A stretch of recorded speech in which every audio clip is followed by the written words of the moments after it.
Good morning, students. This is Sheba. Now we are going to discuss about the Electronic Devices Unit 5. In our previous session, we have discussed about the power devices like UJT, SCR, DIAC, TRIAC, Power BJT, Power MOSFET, DMOS, VMOS, etc. And also display devices like LED, LCD, phototransistors, optocoupler. And in this session, we are going to discuss about the solar cell. Solar cell. What is meant by this solar cell? It is the photovoltaic device that converts the light energy which comes from sun into electrical energy. This device works on the principle of photovoltaic effect.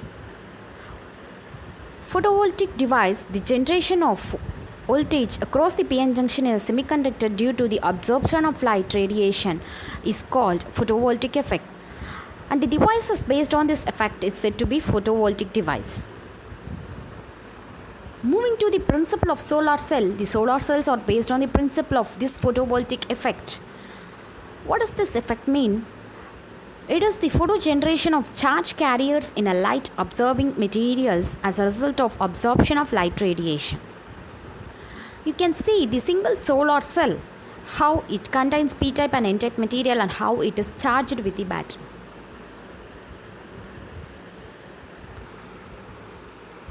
Moving to the construction of solar cell. Solar cell, that is crystalline silicon, consists of n-type semiconductor which is emitter layer and p-type semiconductor which is base layer. The two layers are sandwiched and hence there is a formation of p-n junction. The surface is coated with anti-reflection coating to avoid the loss of incident light energy due to reflection. A proper metal contact are made on the n-type and p-type side of the semiconductor for electrical connection. Moving to the working of solar cell. When a solar panel exposed to sunlight, the light energies are absorbed by a semiconductor material. Due to this absorbed energy, the electrons are liberated and produce the external DC current. And this DC current is converted into 240 volt AC current using an inverter for different applications. You can see the diagram how the sunlight is incident on these solar cells and how this contact is created between the junctions of this solar cell. Anti-reflection coating is also given to avoid the reflection of the light which gets incident on the cells. Transparent adhesive cover glass is also used to cover the solar cells and current produced is transferred to the substrate. Maximum power point of solar cell. The maximum electrical power on one solar cell can deliver at its standard test condition. If we draw this VI characteristics of solar cell at maximum power will occur at the bend point of the characteristic curve. You can see PM which is marked in the graph drawn current versus voltage. PM indicates the maximum power. Current at maximum power point, that is the current at which maximum power occurs, which is depicted as IM. Voltage is maximum power point. Voltage at which maximum power occurs, which is depicted as VM in the graph. Moving to the types of solar cells. Based on the types of crystal used, solar cells are classified as monocrystalline silicon cell, polycrystalline silicon cell, amorphous silicon cell. This monocrystalline silicon cell is produced from pure silicon, that is single crystal. Since the monocrystalline silicon is pure and defect free, the efficiency of this cell is always higher. In polycrystalline solar cell, liquid silicon is used as raw material and polycrystalline silicon was obtained followed by solidification process. The materials contain various crystalline sizes, hence the efficiency of this type of cell is less than monocrystalline cell. Amorphous silicon was obtained by depositing silicon film on the substrate like glass plate and the layer thickness amounts to less than 1 micrometer. The thickness of human hair for comparison is 50 to 100 micrometer. The efficiency of amorphous cell is much lower than that of the other two cell types which we have seen now, and as a result they are used mainly in lower power equipment such as watches and pocket calculators or as facade elements. Moving to the advantages of solar cells. It is clean and non-polluting. It is a renewable energy. Solar cells do not produce noise and they are totally silent. They require very little maintenance and have long lifetime. There is also no fuel cost or fuel supply problem. There are also some disadvantages like solar cells or solar panels are very expensive and energy has not been stored in batteries. Air pollution and weather can affect the production of electricity, and they also need large or far land to produce more efficient power supply. Sun does not shine consistently, and so they may not produce the electricity also consistently. Less efficient and costly equipment reliability depends on location of the solar cells. Application of solar energy, that is solar cells. It plays a major role in domestic power supply, electric power generation in space, drying and agricultural products. Solar pumps are used for water supply, water heating, generating electric power to provide electrical power to satellites. Moving to the another major topic, CCD, charge coupled device. It is an integrated circuit containing an array of linked or coupled capacitors. Under the control of an external circuit, each capacitor can transfer its electric charge to a neighboring capacitor.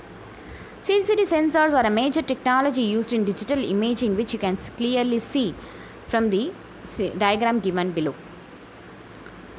A charge coupled device is highly sensitive photon detector, and the CCDs are dynamic devices that move charge along a predetermined path under control of clock pulses. Below is the given CCD sense element structure. There are 3 phases producing different values of volt. CCD is a device for the movement of electrical charge, usually from within the device to an area where the charge can be manipulated, for example, conversion into a digital value. And this is achieved by shifting the signals between stages within the device one at a time. CCDs move charge between the capacitive bins in the device with the shift allowing for the transfer or charge between bins. The CCD is a major device for technology in digital imaging, and CCD image sensor pixels are represented by p-doped MOS capacitors. How CCD is clocked out? This is given in the diagram below. Charge collection, charge transfer to different elements are also shown here. The upper section shows charge being collected under one of the electrodes. To transfer the charge out of this CCD, a new potential well can be created by holding the high IO3. The charge is now shared between IO2 and IO3. If IO2 is now taken low, the charge will be fully transferred under the electrode IO3. To continue clocking out the CCD, taking IO1 high and then taking IO3 as low will ensure that the charge cloud now drifts across the IO1 electrodes. As this process is continued, the charge cloud will progress either down the column or across the row depending upon the orientation of the electrodes. These capacitors are biased above the threshold for inversion when image acquisition begins, allowing the conversion of incoming photons into electron charges at the semiconductor dioxide interface. The CCD is then used to read out these charges. Although CCDs are not only the technology to allow for dye detection, they are widely used in professional, medical, and scientific applications where high quality image data is required. In applications with less exacting quality demands such as consumer and professional digital cameras, active pixel sensors are generally used, and the large quality advantage of CCD enjoyed was narrowed over time. Moving to the image scanning of CCD. CCDs can be used to collect an image in the one of the 3 ways which you have seen above: point scanning, line scanning, and area scanning.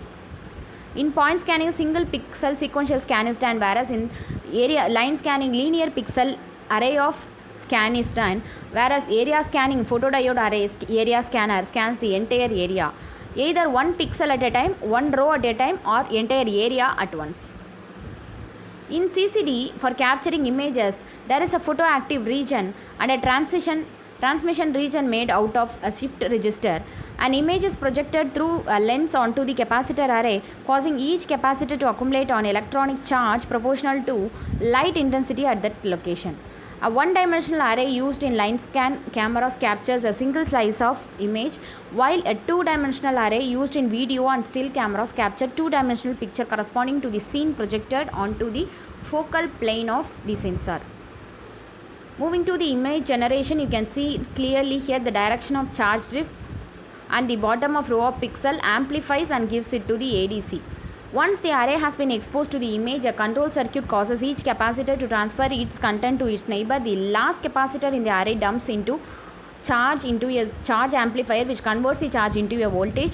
By repeating this process, the controlling circuit converts the entire content of the array in the semiconductor to a sequence of voltages. In a digital device, these voltages are then sampled, digitized, and usually stored in memory. In an analog device, they are processed into continuous analog signal, which is then processed and fed out to other circuits for transmission, recording, or other processing. Moving to the final procedure, the final process of CCD is the reading of each pixel so that the size of the associated charge cloud can be measured. The CCD is an analog device, and the analog voltage values are converted into digital form by the camera electronics.